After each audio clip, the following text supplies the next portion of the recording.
Coming to you from his studio in downtown San Francisco, this is the Backstage Bay Area podcast. And now, here's your host, Steve Roby. Hey everyone, welcome to Backstage Bay Area. I'm your host, Steve Roby. Thanks for being here. Today we are joined by a musician whose sound is so unique that NPR once described it as a whole new subgenre of jazz. He is a prolific composer, a virtuoso on acoustic and slide guitar, and, in a twist you don't often see, a successful inventor with over 100 patents to his name. After more than 2 decades of recording silence, Jack West is back with not one, but 2 major projects that bridge his legendary past and a very innovative future. Jack West joins me now. Hi, Jack. Welcome to Backstage Bay Area. Hi there. Thanks for having me. All right. It's great to have you on the show. Jack, you grew up in Savannah, Georgia, but your musical roots go back to a long line of musicians in rural Alabama, including your grandfather's family band that played at funerals across the state. How did that deep Southern tradition of communal music influence your decision in 1993 to walk away from rock bands and dedicate yourself exclusively to the acoustic guitar? A great question. Well, my uncle was a jazz piano player, and so I was very close with him. He was very close with our family. It was definitely my musical inspiration growing up. Even though I had started playing rock and roll, that was always in there. I think after having done that, for I don't know, whatever it was, a decade. I started playing when I was about 14. I burned out on rock and roll, to be honest with you. That more than anything, I wanted to just go deeper and find other ways of expressing myself on the instrument. And I never really was able to find a voice that I was happy with on electric guitar. As I'm sure you've heard in my music, I have a very rhythmic focus, and I like to beat on the guitar. And when you beat on electric guitars, they don't give you much back. That was getting to the heart of your question, why I decided to focus on acoustic guitar. So let's talk about your current project. You've just released a stunning new album of steel string duets called Guitars on Live. You're joined by Walter Strauss, an American musician known for his deep collaborations with West African kora masters. You've described the two of you as kindred spirits with uniquely different ways of playing. The first track we're going to play on the show today is called More Guitar. Jack, this song was the very first thing you and Walter wrote together. Tell us about that initial musical conversation and how it set the stage for the rest of the album. I heard Walter play. He was doing a concert at the Freight and Salvage in Berkeley, and I heard him perform, and I'd never heard anyone use the technique that he uses, where he plays with a heavily muted right hand, where he's playing fingerstyle, but he's developed this technique from playing with a lot of West Africans.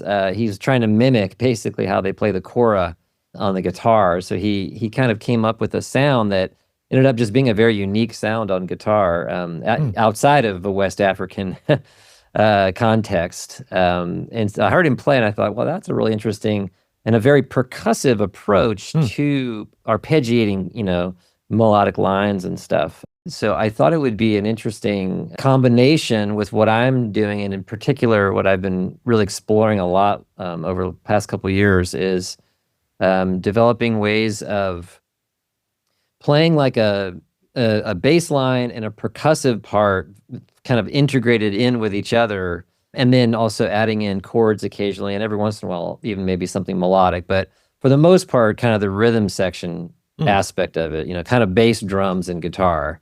I've been working on doing all that simultaneously. And when I heard Walter play, I thought, this is the perfect thing to add to what I'm doing. And so I wrote that tune, More Guitar, and then I invited him to come by and play, and we just hit it off. It was a fantastic, just one of those musical meetings where it just fell into place immediately. How long did it take the two of you to develop this?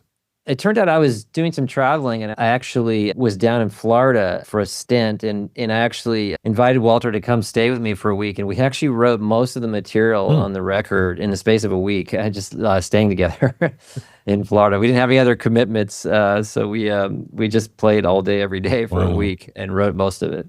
All right. Well, let's hear this track, More Guitar. It's from the new album, Guitars on Life by Jack West and Walter Strauss.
just heard more guitar. It's from the new album Guitars on Life. It's available now on Ota Records, and I should note it's even available on 100% recyclable, eco-friendly PET plastic. Jack, what's that all about? Tell me more. I'm a pretty hardcore environmentalist, and when I decided to start making records again, I also love vinyl. I love the sound of vinyl. I love analog recording, being an acoustic kind of guy, but I don't love the toxic aspect of vinyl. For those listeners who are not familiar with vinyl, it's of the plastics, it's one of the worst in terms of the environmental impact. So I started looking around to see if those alternatives, and it turns out that this PET plastic is a fantastic alternative to vinyl. We've actually gotten a number of reviews now from audiophile websites, and they love the sound of the record, so it doesn't have any compromise with the sound. Oh, so is it still made petroleum-based, or is it something different? Or yeah, it's still petroleum-based, but it's basically like a plastic, clear plastic drinking bottle, that type of plastic. It's that, as opposed to the vinyl. And the sound is not affected at all? No, it doesn't affect the sound at all. And yeah, you can get it in different colors as well, just like vinyl these days as well. And yeah, it just sounds fantastic. And does it cost more to produce than a regular vinyl record? It didn't cost that much more, no. And they actually mold it. I don't know if you're familiar with the difference between like a record pressing plant where they press it, like a clamshell kind of a thing. This is a little bit more of an injection mold. But other than that, it's pretty much the same thing. Wow, that's remarkable. Are you one of the first musicians to break through on this innovation? Or there's a number of higher profile artists that have come out with records on it. I'm trying to remember. There's a couple of pop stars actually that have come out with records on it. So it's starting to get some attention for sure. All right, more power to you on that. That's great. It's good to hear. Yeah. So Jack, you're often compared to the great Les Paul because you aren't just playing the instrument, you're re-engineering it. You said that inventing songs is the same process as inventing technology. I love that. I want to hear more about that. I want to talk to you about your acoustic spank technique. You actually invented a specialized thumb pick that lets you strike the strings in both directions and echo those rapid-fire triplets we hear in flamenco music. Okay, Jack, how does having the mind of an inventor change how you approach a complex groove? Well, there's a lot in that question. There's a lot in that question, so take your time. I'll stop me if if I get too long-winded. But I'll answer the most general part first, which is that for me, the process of playing guitar and inventing anything is all the same creative process, and I'm a problem solver, and for me, music is problem solving. I'm not a trained composer, and I don't write music by hand first. It just comes to me. I hear something, and then I start problem solving because like I hear something, I'm like, well, I can't actually play that, or how could I play that differently? Or I'm always trying to figure out a way to make it work. So a lot of it is trying to solve problems. In particular, a lot of what I've been doing on this new record is exploring both the technique I mentioned, where I'm simultaneously playing guitar, bass, and drums, and which I call my acoustic spank technique that you referenced. But a key piece of that was, okay, if I'm going to do all this stuff at the same time, I have to be able to play 16th notes with my thumb, and you can't do that, at least I can't do that with my normal thumb. Maybe some people can, but it's tricky. You don't hear people doing it. Unless they're doing it you hear, like flamenco players have this special technique that they use where they go up and down with their thumb, but they rotate their hand kind of outward from the guitar, if that makes sense. I'm being from Georgia, I'm kind of more of a country picker, so I kind of lay my hand down parallel. My thumb is like parallel to the strings instead of being pointing outward from the strings. And so when you play the way I play, it's really hard you can't really use your thumbnail because I'm kind of using the side of my thumb. And so I thought, well, wait a second. I kind of want a thumbnail on the side of my thumb. So I invented a thumb pick that was that, basically. It's the world's smallest thumb pick. So it's about, I don't know, maybe a quarter the size of a normal thumb pick. And it's designed to go forwards and backwards. Wow. And you own the patent on that, and nobody's ever. I do. I have a patent pending on it, actually. Wow. Where can guitar players find that? Is that on your website? It's not advertised at all yet, and it's not for sale. I'm at the point in my life now, I'm just focused on music and anything I'm inventing now. The other companies, there are actually still several companies that make products I've invented. There's a company called Tiptonic that actually makes the finger picks that I play with. I invented those as well. And Tiptonic is probably going to come out with a version of this thumb pick eventually too, but it's not available right now. So does the gear you build, like your upcoming Gliss guitar, actually dictate the songs you write? I would say for me, it's very integrated. It's not one or the other. It's sort of this for me, the music and the feeling and the emotion of the music is always supreme. Like I'm always chasing after a feeling and an emotion and trying to express that in the music.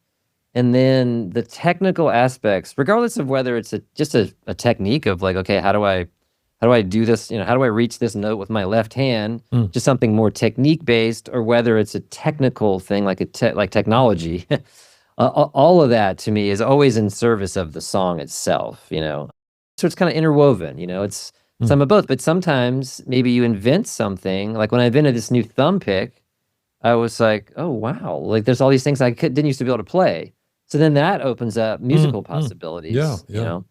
And the Gliss guitar is a long-range invention I've been working on for many years, and it's not available yet, but it's going to be my next album. We're actually building the fourth version of the prototype guitar right now. So that is a little bit different than the other inventions in the sense that it's an entire instrument. So it's obviously a bigger piece of the overall sound that I'm, and the songs that I'm playing are going to be I would say it's even more affected by the instrument itself because it's a whole instrument.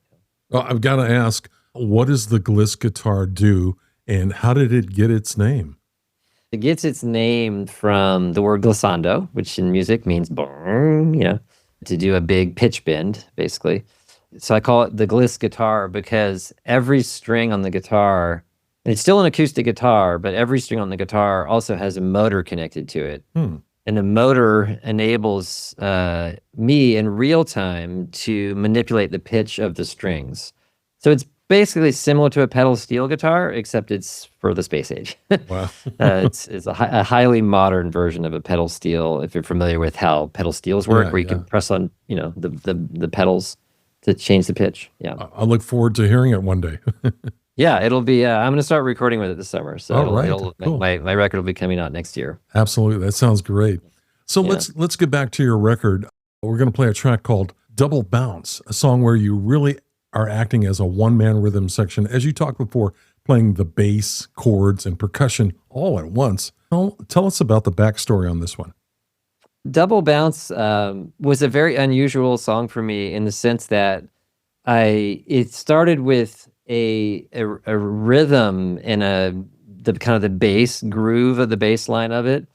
And it just kind of happened for me on guitar when I was playing it. And as soon as the bass line came out of my fingers, it came accompanied by a dance, which is not normal for me, but in my mind, I just visualized this dance step. And so the song kind of got written in tandem with a choreography, basically.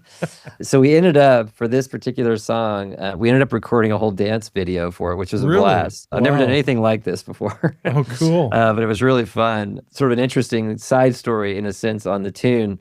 Musically, the tune, I call it double bounce because the rhythm of it reminds me of being double bounced on a trampoline. If you've ever been okay, yeah, it's been a while. Double bounced up into the air. It has this rhythmic thing going on with it that has that kind of feeling to it. So that's where the title came from. Okay, is the video on YouTube? It is, yeah. Actually, every song on this album we made videos for. So unlike that video is more of a traditional video in the sense that it's like a sync video and it's a whole production with like 60 people. But most of the videos that we made are live in the studio. So most of the album was actually recorded live in the studio with the cameras rolling. Oh, okay. But not true this tune. But the last tune we heard was like that. Okay. I can't wait to learn to do the double bounce. But for right now, let's play the song. This is Double Bounce by Jack West from the album Guitars on Life. And let's play it now.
was Double Bounce by Jack West.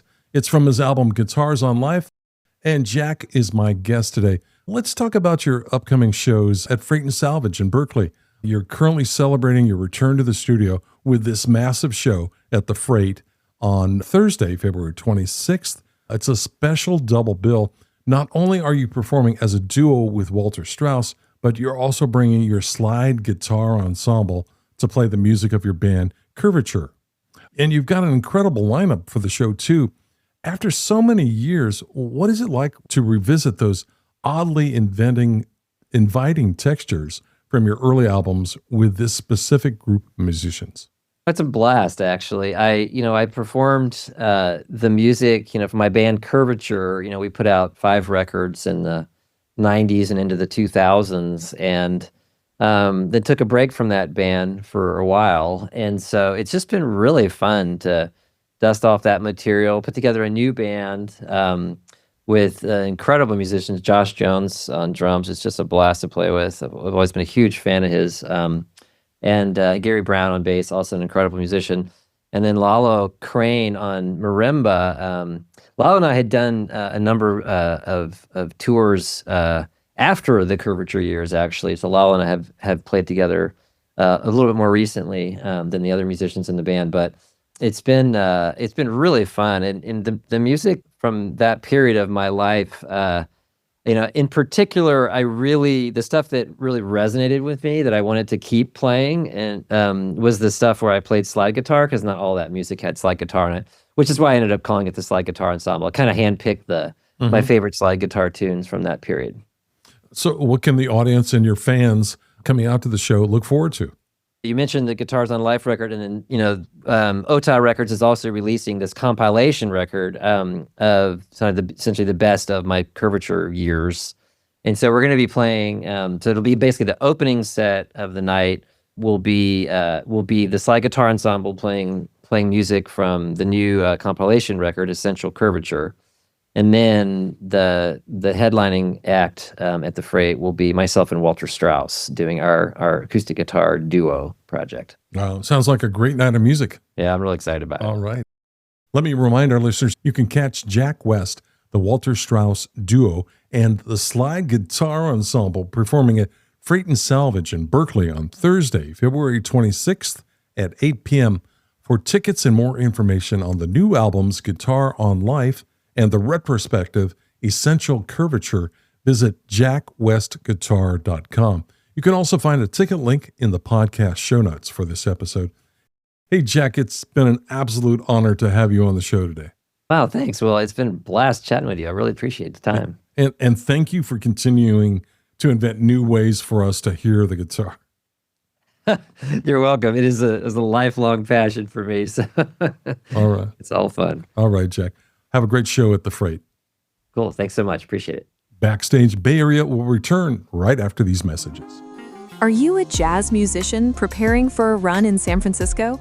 The Backstage Bay Area podcast wants to help tell your story. We are currently filling our guest lineup with the artists keeping the jazz scene alive. If you have dates booked at a local club or concert hall, let's get you on the mic to discuss your latest work. Connect with us directly. Send an email to backstage.sfbay@gmail.com. Just let us know when you'll be playing in San Francisco. That's backstage.sfbay@gmail.com.